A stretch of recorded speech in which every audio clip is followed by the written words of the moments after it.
Bonjour et bienvenue sur CMG Raconte, le podcast diffusé par CMG Consulting Group. Dans ce nouveau numéro, nous abordons le vaste sujet des prédictions.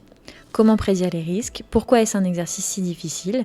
Pour répondre à ces questions, je reçois Loïc Kolodjezak, consultant manager de notre pôle risque et modélisation, et Song-Yuk Park, doctorant en intelligence artificielle et big data. Bonjour Loïc, bonjour Song. Bonjour. Bonjour. Merci à vous de vous être libérés pour qu'on puisse faire ce nouvel épisode de CMG Raconte. Donc ce que je te propose Loïc, c'est de commencer par nous expliquer un peu pourquoi c'est si difficile de prédire le futur sur les marchés financiers. Bah oui, donc dans un premier temps, on va donc exposer une évidence qui est que le marché financier n'est pas un marché évident à traiter pour une simple raison, c'est qu'il y a énormément de biais humains d'un côté et d'un autre côté beaucoup d'acteurs donc qui raisonnent sur des bases relativement similaires. Donc ces grands acteurs, ces grands types d'acteurs peuvent se découper en deux groupes. Donc premièrement, on va avoir les petits porteurs, donc les petits porteurs qui vont avoir une approche long-termiste, qui vont conserver leur position pendant des mois voire des années, parfois même contre le bon sens, on va dire. Et les deuxièmes, donc les acteurs un peu plus expérimentés sur le marché, qui vont avoir une logique un peu différente. Et il y a deux groupes qui sont si différents l'un de l'autre ? Vraiment différents. Et si on se penche sur les premiers, les petits porteurs, on va voir qu'ils prennent rarement les bénéfices. Ils acceptent d'avoir un PNL latent, négatif pendant plusieurs mois, plusieurs années, en espérant toujours que leur titre remonte, qu'il va avoir une excellente nouvelle qui va projeter leur valeur très très haut. Donc on peut synthétiser ça par un manque de prise de décision, surtout quand il s'agit de couper les pertes en fait. Les valeurs qui contenant beaucoup de petits porteurs, donc un matelas de capitalisation boursière relativement stable, puisque c'est des gens qui restent très très longtemps sur ces valeurs, donc qui sont moins sensibles aux annonces, et donc ces petits porteurs utilisent des indicateurs techniques relativement simples et facilement compréhensibles, et vont pas forcément essayer de décrypter les mouvements réels, les mouvements de fond pour faire leurs décisions d'investissement. Et le deuxième groupe, il fonctionne comment ? Alors, deuxième groupe n'a rien à voir, hein. C'est un groupe, ce qu'on appelle les professionnels de marché, donc qu'ils soient professionnels ou non de la finance, d'un établissement financier, mais qui ont une logique d'investissement beaucoup plus quantitative. Ils vont raisonner en rentabilité et non pas actif par actif, c'est-à-dire que s'il se passe quelque chose dans le marché, ils vont pas hésiter à couper des positions, même si une position gagne et peut gagner plus, à prendre les gains et à réinvestir sur le marché. Donc ils vont vraiment avoir une logique relativement différente. Donc lors de leur prise de position, ils vont anticiper un gain, donc mathématiquement par une espérance, qui va se traduire par un potentiel de risque, et avec un plafond de perte qui serait prêt à accepter. Donc si ce plafond de perte est franchi, donc ils vont couper la position. Ils vont pas réfléchir pendant des heures, ils vont couper la position, même si ça implique de faire une perte en réalisé, et ils vont réinvestir donc le montant récupéré sur un autre actif. Donc leur axiomatique, elle est beaucoup plus dynamique que celle des petits porteurs, et cela se ressent beaucoup plus dans un marché volatile comme on peut le voir en ce moment. Donc cependant, on les appelle expérimentés puisque leurs outils sont plus quantitatifs. Ça ne veut pas dire non plus qu'ils ont une vue parfaite du marché. Ils raisonnent tous les deux sur des méthodologies qui sont globalement fausses, on le sait. Sauf que les expérimentés professionnels de la finance ou non savent où leurs modèles sont faux et donc peuvent pallier donc à ces erreurs avec des indicateurs statistiques. Ils vont donc réfléchir sur des bases assez similaires. Tous ces professionnels vont avoir à peu près le même paradigme en fait de réflexion sur le marché, ce qui peut parfois donner l'impression, qui n'est pas forcément qu'une impression, d'avoir des professionnels qui réfléchissent avec des œillères. Donc c'est-à-dire qu'ils vont regarder que ce que leur modèle leur présente comme vision de la réalité. Mais alors du coup, comment on peut prévoir, comment on peut prédire quelque chose dans cet environnement ? Justement, donc quand on énonce simplement ces deux cas de figure, ça paraît relativement impossible d'avoir une prédiction possible. Mais évidemment, donc, comme dans chaque expérimentation, on peut toujours avoir un ensemble de solutions qui rend envisageable la prédiction malgré la difficulté de l'analyse. Tout d'abord, ça peut paraître tomber sous le sens, mais il faut avoir conscience que ces deux groupes présentés précédemment on peut en avoir une vue sur le pourcentage de présence sur un actif. Typiquement, une entreprise qui va redistribuer beaucoup de son capital à ses employés, une entreprise qui reverse beaucoup de dividendes va être une entreprise qui risque d'attirer beaucoup de petits porteurs. Donc typiquement, si on prend une action en particulier, donc de la grande distribution pour ne pas la citer, qui a énormément d'actionnariat salarié et beaucoup de dividendes, on sait que c'est une entreprise qui a beaucoup de petits porteurs, et on le voit même dans des contextes de crise, ces entreprises-là ont finalement très peu de volatilité. Est-ce qu'on peut toujours connaître le nombre d'actionnaires ? Et est-ce que du coup, ça facilite la prédiction ? Est-ce que c'est suffisant ? Comment ça se passe en fait ? Alors, malheureusement non, évidemment, on peut avoir des repères qui peuvent nous indiquer quels sont les actionnaires, mais on n'a pas de listing en fait de qui porte quoi. Donc on connaît les actionnaires majoritaires, si ça dépasse un certain nombre de pourcents, mais voilà, on n'a pas vraiment de données granulaires très fines. Mais comme on le verra plus tard avec les modèles prédictifs, la finance elle est basée de modèles scientifiques qui sont appliqués à un cadre qui ne l'est pas. Donc on a des estimations, des pourcentages, avec des pourcentages d'erreurs, mais rarement une donnée qui est fiable à 100%. Toute la difficulté, je dirais même la beauté du métier, c'est d'essayer d'être dans l'optimal, en étant conscient que l'atomicité des acteurs et des approches est grande, et donc c'est difficile d'être dans l'optimal. Donc pour répondre à la deuxième partie de la question, donc c'est pas suffisant en effet, c'est juste une première étape. C'est juste une première étape qui permet de donner une indication sur le pourcentage de petits porteurs et d'actionnaires expérimentés. Mais bien d'autres étapes suivront pour réussir à rendre un marché prédictif un actif prédictif. Donc on va regarder par exemple des analyses sectorielles. Donc en base sectorielle, donc on va regarder typiquement sur une action, donc sont les actions du même secteur, qu'est-ce qu'elles font, qu'est-ce qui les influence. On peut regarder également des corrélations, parce qu'il y a des corrélations qui peuvent être dégagées à l'intérieur du secteur ou par rapport au marché dans son ensemble. On peut regarder également des données d'économie réelle, donc des liasses fiscales, des bilans, des comptes de résultats, des bilans prévisionnels, etc. Donc expliquer en détail vraiment la manière de visualiser un actif et donc de pouvoir expliquer les méthodes pour anticiper, même à court terme, quelque chose, c'est très complexe et souvent incomplet. Alors, du coup, est-ce que c'est vraiment des prédictions ? Et comment on peut faire si on a beaucoup d'informations manquantes ? Comment ça peut être vraiment efficace, en fait ? Alors, scientifiquement, évidemment, on n'est jamais sûr de rien, donc ça peut paraître étrange, mais en fait, le fait qu'on ne puisse pas vraiment dire que tout est parfaitement calculable est déjà intégré en fait dans les modèles qu'on applique. C'est pas un problème fondamental. On va prendre l'exemple actuel donc de la dégringolade du marché donc suite aux différents événements qui se sont passés donc depuis le début de l'année 2022, qui avaient été peu anticipés au final par les experts. Et aujourd'hui, on a des grands visionnaires qui annoncent des marchés à 3000, 7000 points, c'est des choses de très précis. Donc la réalité, c'est qu'on ne sait pas exactement pour le moment ce qui va se passer. On a deux éléments clés qui sont assez simples à définir, donc le conflit en Ukraine et le couple, on va dire, taux d'intérêt inflation. Voilà, globalement, c'est les deux grands éléments. Donc un expert honnête va dire que voilà, il est capable de faire des scénarios entre ces deux événements, de donner même des pourcentages de probabilité, mais c'est tout. Il s'arrêtera là. Malheureusement, comme on l'a vu pour le Covid, quand un expert est invité sur des plateaux de télé, il se doit de donner de l'information. Il ose rarement dire qu'il ne sait pas. Donc du coup, on se met à voir des orateurs qui interviennent sur les plateaux de télé, qui expliquent ce qu'ils ne savent pas, et qui pourtant sont écoutés par des milliers, voire des millions de personnes. Donc la véritable réponse, on va dire si on a une approche un peu plus scientifique, c'est de limiter dans sa communication interne et externe son degré de certitude en fonction justement de ces certitudes qu'on a identifiées, et pas de ne pas en faire fi. Il y a en effet un lien très proche en fait entre ce qu'on dit l'information et l'incertitude, comme vient de dire Loïc.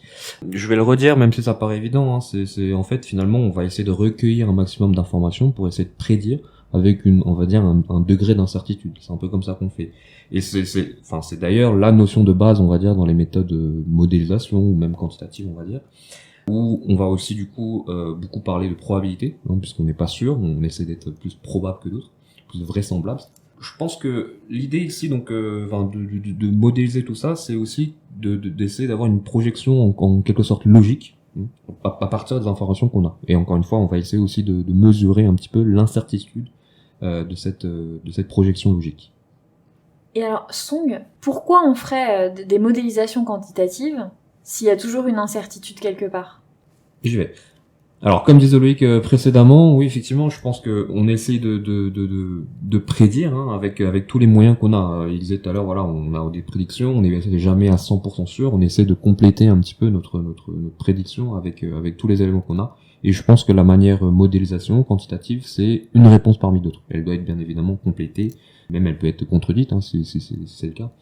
Alors après, je voulais aussi faire, on va dire, un lien qui est un peu plus, peut-être un peu moins naturel, qui va être le lien entre cette notion d'incertitude et d'information. En fait, je vais prendre un exemple radical. Quand quelque chose si on a un signal par exemple qui serait toujours constant, ok, en fait, on n'a rien à dire à part dire que c'est constant. Il n'y a pas d'information dedans, ok. À l'inverse, si on commence à avoir des mouvements, des fluctuations, ce genre de choses, on va potentiellement essayer de chercher, de trouver, s'il y en a un, une sorte de suite logique, ok.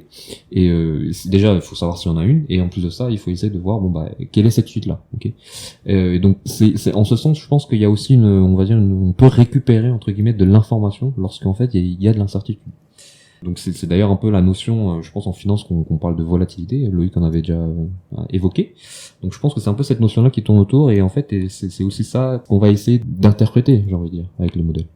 Plusieurs questions me viennent en tête. Déjà, quel type d'informations on va prendre pour justement faire ces prédictions, Okay. et surtout comment on les choisit, comment on les capture. Effectivement, c'est une bonne question. Là, on devient. Alors, je vais parler du coup au côté plus mathématique ou quantitatif, j'ai envie de dire. Bon, finalement, ça va être les notions, ce qu'on appelle de corrélation, par exemple. Il y a aussi, c'est aussi au modélisateur, j'ai envie de dire, de faire son choix. Hein, c'est à lui d'avoir une vision un peu quantitative. Alors, encore une fois, je pense, alors, je suis aussi côté plus statisticien, donc je dirais aussi qu'il faut que ça se complète avec une analyse un peu plus économique. Donc, si on a des faits réels ou des faits stylisés, comme on dit, c'est à les confronter et à choisir ces variables-là ou ces informations-là en fonction de ça. Si on s'intéresse à un taux d'intérêt, peut-être qu'il faudrait regarder effectivement le prix du matière première. Voilà. Et alors du coup, quels sont les points d'attention ou les points faibles lorsqu'on va modéliser pour prédire ? Alors déjà, je pense, pour donner un petit peu une idée de comment on modélise, ok, c'est la modélisation. Moi, je vois ça comme ça, c'est on donne un cadre de travail, un cadre d'hypothèse, on va dire, et ça, ce qu'on appelle couramment des modèles, en fait. Et à partir de là, et ces modèles-là, on va essayer de les confronter à la réalité en injectant des données, en fait.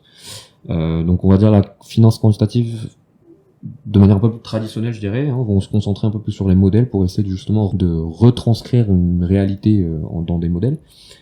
Encore une fois, moi étant statisticien ou data scientist, comme on veut, je serai plus sur le deuxième côté où on va se concentrer un peu plus sur les données, essayer de récupérer de l'information au niveau des données. Mais bien évidemment, tous ces qu'on soit dans une approche un peu plus traditionnelle ou un peu plus data science, si on peut dire, je pense dans tous les cas, on est basé sur des notions de probabilité.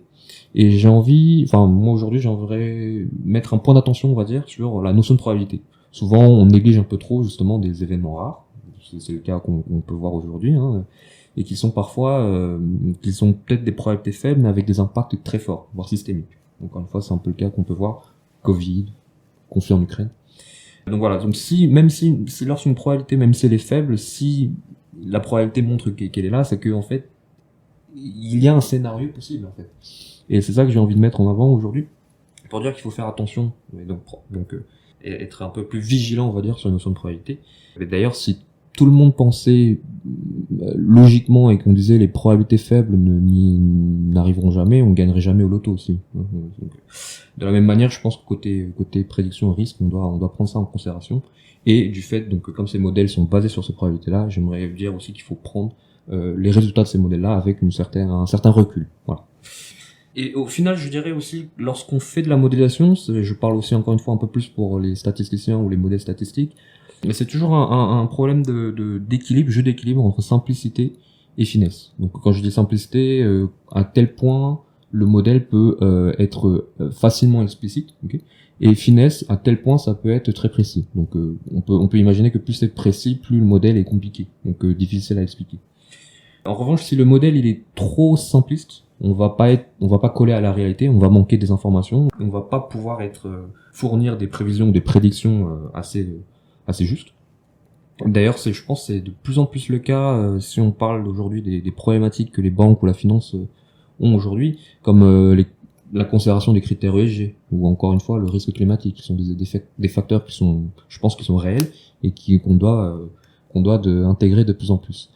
D'un autre côté, je pense que faire un modèle trop compliqué, essayer de faire une prédiction trop compliquée, ça perd aussi son sens de la modélisation, dans le sens où en fait un modèle doit être doit simplifier une réalité, et en fait ça doit te donner une aide à la décision, ok, mais pas une décision en tant que telle. Voilà. J'ai presque envie de dire, finir sur ça pour les modélisateurs, c'est que peut-être la bonne pratique qu'on devrait avoir, c'est qu'on essaye de tendre vers une finesse de prédiction, mais tout en gardant en tête, tout en étant avoir un recul sur le fait que un modèle ne sera jamais assez juste, mais simplement utile. Ouais, donc en fait, le modèle, toutes ces prédictions, elles vont plutôt aider l'humain à prendre ses décisions, Oui, tout à fait. mais pas lui donner toute faite. Exactement. Il y a des modèles qui fonctionnent comme ça. Il y a certaines tentatives où vraiment l'algorithme prend en charge même la partie décisionnelle en fait. Donc en général, ça se passe assez mal parce que forcément, un robot ne développe pas d'intelligence. Il exécute ce qu'on lui a dit d'exécuter. On a beaucoup de domaines dans les sciences où il y a des panneaux à l'entrée donc de salles de machines assez complexes où il est écrit, c'est un panneau assez connu où c'est écrit la machine n'a pas de cerveau donc utilise le tien. Voilà. Et ça c'est présent dans toutes les sciences, que ce soit en physique, en astrophysique, en physique nucléaire, enfin voilà, en biologie, etc. Donc c'est bien à cette notion-là que au final, un algorithme, une machine, ne produit que ce pourquoi elle a été conçue, voilà, et pas plus. Et ça vaut aussi pour des méthodes prédictives statistiques. Donc, il faut avoir beaucoup de recul sur ce qu'on essaye de voir. Comme je l'ai dit tout à l'heure, de pas forcément avoir des œillères et de juste baser nos décisions sur nos retours, parce qu'au final, on ne voit que ce qu'on veut bien voir. On ne voit que ce pourquoi nos algorithmes ont été entraînés. Et donc ça, c'est un danger, puisque comme on sort à peu près tous des mêmes filières, des mêmes cursus, on va avoir le même réflexe intuitif pour analyser une situation, et au final, on va tous se barder de la même certitude, et aller tous dans le même sens, qui peut être très différent de ce qui se passe réellement sur un sujet expérimental, donc que ce soit le marché financier ou autre chose. Donc c'est le danger en fait, c'est de laisser trop de part à la prédiction dans le schéma décisionnel, et pour ça que je recommande toujours, quand on veut s'intéresser à la prédiction, de ne pas hésiter à se confronter à différentes sciences, avec des approches scientifiques différentes, pour voir ce qui se passe dans d'autres domaines, et essayer d'enrichir sa propre catégorie décisionnelle pour arriver à quelque chose de plus juste possible. Eh bien écoutez, merci beaucoup en tout cas pour vos précisions. C'était encore une fois très intéressant, et je pense qu'on a tous appris beaucoup sur le sujet. Je vous remercie à nouveau d'avoir pris le temps, et puis on se retrouve très bientôt pour un nouvel épisode de CMG Raconte. Merci beaucoup. Merci Julia. C'était CMG Raconte, merci de nous avoir écoutés. Si ce podcast vous a plu, n'hésitez pas à commenter, liker et partager. On se retrouve très bientôt pour un nouvel épisode de CMG Raconte.